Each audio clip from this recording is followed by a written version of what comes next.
ER. Their website has a notice that says wait times may be longer than normal. Over the last week and a half, CHOC has been seeing around 450 patients in the emergency room daily, according to the LA Times. Many with suspected cases of respiratory syncytial virus, or RSV, which causes infections of the lungs and respiratory tract, according to the Mayo Clinic.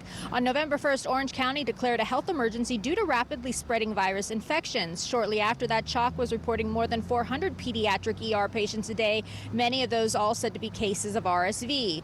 Officials say a typical caseload is around 200 to 250 patients a day, which is still considered busy. Last week, officials at CHOC said they had expanded emergency department capacity. And in Los Angeles, we are seeing more hospital beds being utilized for children. According to the LA Times, as of November 15th, occupancy of staffed pediatric hospital beds was 64%, which was up from 60% on November 1st. There was also an increase in pediatric ICU beds being used during that time as well. LA County Health Officer Muntu Davis said that these increases in pediatric bed occupancy are concerning, especially given the fact that we are still early in the typical respiratory virus season. These numbers do not translate to a dire situation at hospitals at this time, but we are already hearing anecdotally that hospitals and healthcare workers are feeling stress. Health officials are telling parents not to rush to the hospital, though, if they think their child has RSV. Oftentimes they can recover at home if their symptoms are mild.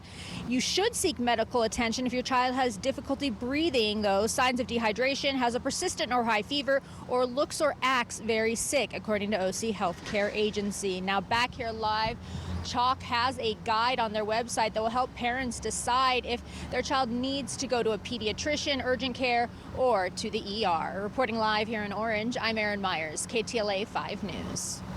Erin, thank you. Developing news this morning as a national rail strike looms, Metrolink trying to prepare customers for potential disruptions in service.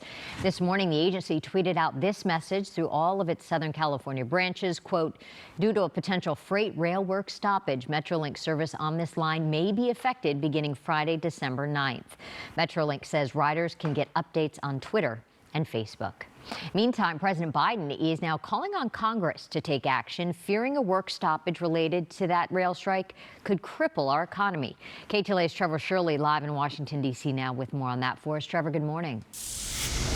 Jess, good morning to you as well. At this point, the workers' unions and the rail companies still haven't been able to reach an agreement.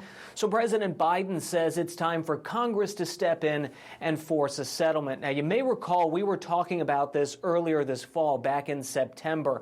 At that point, it appeared that both sides had reached an agreement. But now several rail workers' unions refuse to ratify that agreement, setting the stage for a nationwide strike next month. That would bring commuter rail to a halt and prevent goods from getting where they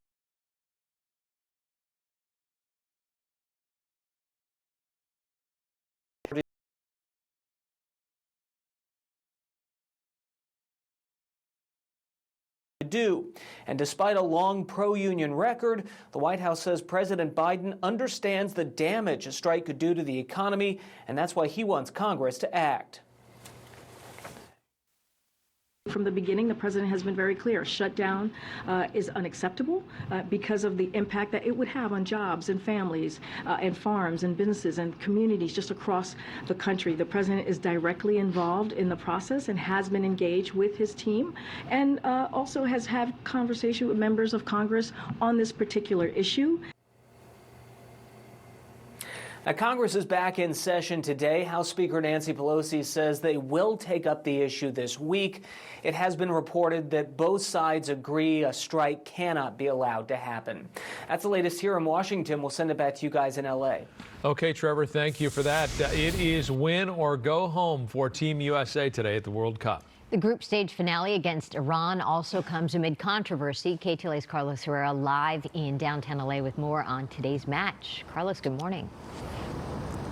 Hey, good morning. Kickoff in about 3 hours for that big game. Doors here at Tom's Watch Bar at LA Live set to open in about an hour. Lots of fans will come and enjoy this decisive match. Both teams cannot afford to lose in order to continue their dreams of becoming World Cup champions. Unfortunately, the buildup for this game really marked by political tension, and it is really unfortunate. It's all over this image. Take a look, that was posted on the U.S. men's soccer Instagram and Twitter accounts. It shows Iran with its green, white, and red flag, but missing the emblem of the Islamic Republic in the middle.